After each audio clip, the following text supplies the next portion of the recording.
To estimate an VEC model, we are going to use a data set that is called GDP. If you open the PDF file, a stata code file online, and copy and paste the first 4 lines of the command line, then submit it, that will open the data set for this analysis. So we will first have a visual inspection of the time series at hand. That will give us the line chart of both real GDP of Australia and the real GDP of USA. And you may notice that both of them are have been increasing consistently over the time, and they move quite close to each other. Okay, let's go back to our command window. We notice that the 2 time series are obviously not stationary. And let's check whether the first difference of those 2 series are stationary or not. So we still use tsline command, but this time we use this first difference operator d dot. Then we can plot those 2 series together on the same time series, and this one looks much more stationary, at least visually, because most of them are most of the time the series are fluctuating around a constant line. It's not 0, it's somewhere in between 0 and 1, but still the pattern is really stable. Okay, so that's the visual inspection of those 2 time series. The next task is to check whether the series are co-integrated or not. As you may recall from our lecture, we need to estimate this regression model, and we omit the intercept term because it doesn't have an economic meaning, and then perform the unit root test on the residual. Okay, let's go back to stata.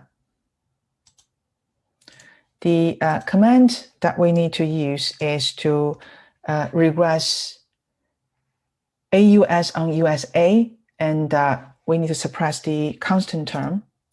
So that gives us the regression result over there. The next step is to save the residual series to a new variable called E hat. We did that before. Then let's have a look at the distribution or the pattern of this E hat. So just use TS line that will show the line chart. And it's hard to tell whether it's stationary or not. It's because the pattern looks like it may have a random walk there, but still it's fluctuated around 0. So let's perform a test to verify whether it's stationary or not.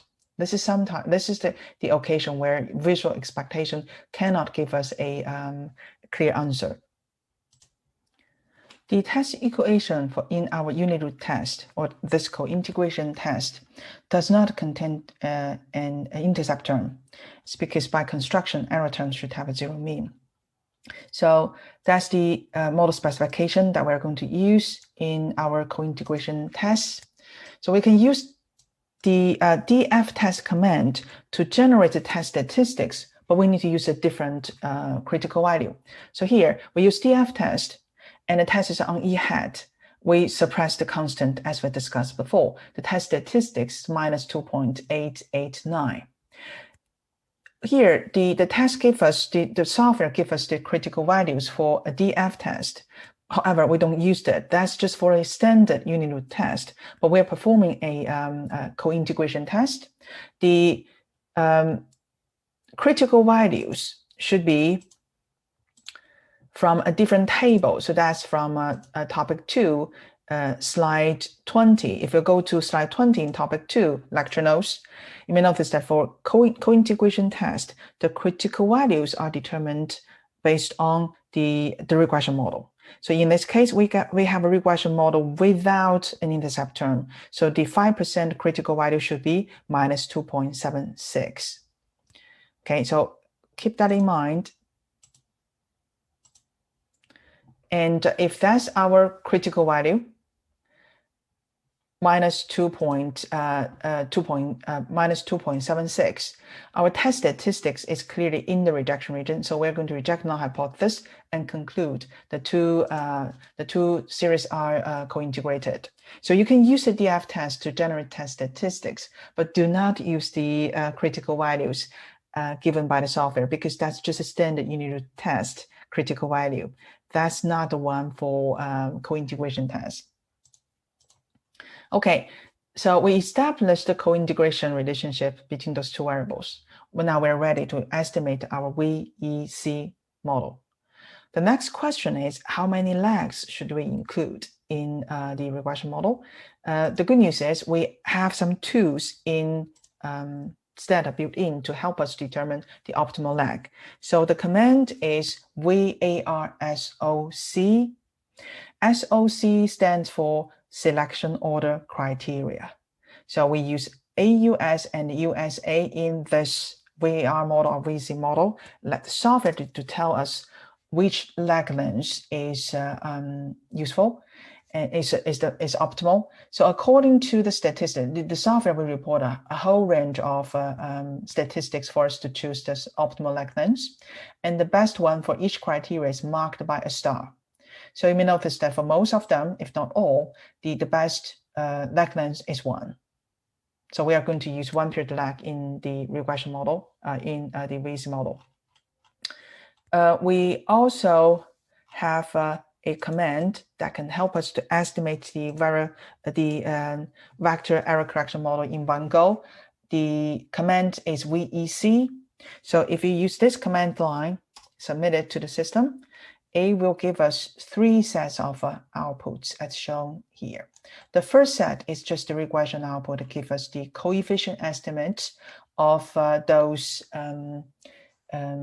variables. So we have CE1 here, that's the error correction term. So we have the coefficients there. We also have the lag terms of delta Australia's delta AUS and delta USA. So if you compare this with the coefficients that I show on my PowerPoint slides, they are the same. Of course, not all of them are significant. So for example, here, this one is not insignificant. The error correction term is not significant either. And we just interpret the result as it. The second set is the check for co-integration. Notice that this software uses a different algorithm, a more general and more advanced one to estimate this vector error correction model. So the result is different from the two-step procedure result, as we discussed in the lecture. In the lecture, I used the simple one. It's more straightforward and it shows us step by step. But in practice, usually we use this type of advanced algorithm to estimate in one go. If your data is robust enough, usually there isn't any difference. As we can see here, we have a chi-square test, and the null hypothesis is the series is not integrated, but we reject null hypothesis to conclude there is integration, co-integration relationship, which is the same as we did using our simple two-step procedure.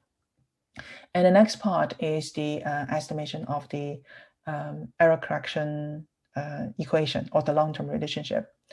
So we have CE1, that's the dependent variable, that equals AUS minus 1.065902 times USA, then plus 1.6144. So that is the error correction model. That is one included here. That's how to calculate EC1. So even if you have a negative coefficient loading here, it's minus 1.065. But actually, if you translate into an equation as shown on our PowerPoint slide, the relationship between Australia and the United States is positive. And this number is only slightly different from the one in our PowerPoint output, simply because it's a different algorithm. Okay, it's Johnson normalization restriction imposed in this using this method. So this part, usually we're not quite interested in it as long as it passed the co-integration test, we're fine. And we are more interested in how the system adjusts to its long-term stable states and how short-term changes will impact the the value of the other variables. So that's what this table for. And this is how to use stata commands to perform a vector error correction analysis.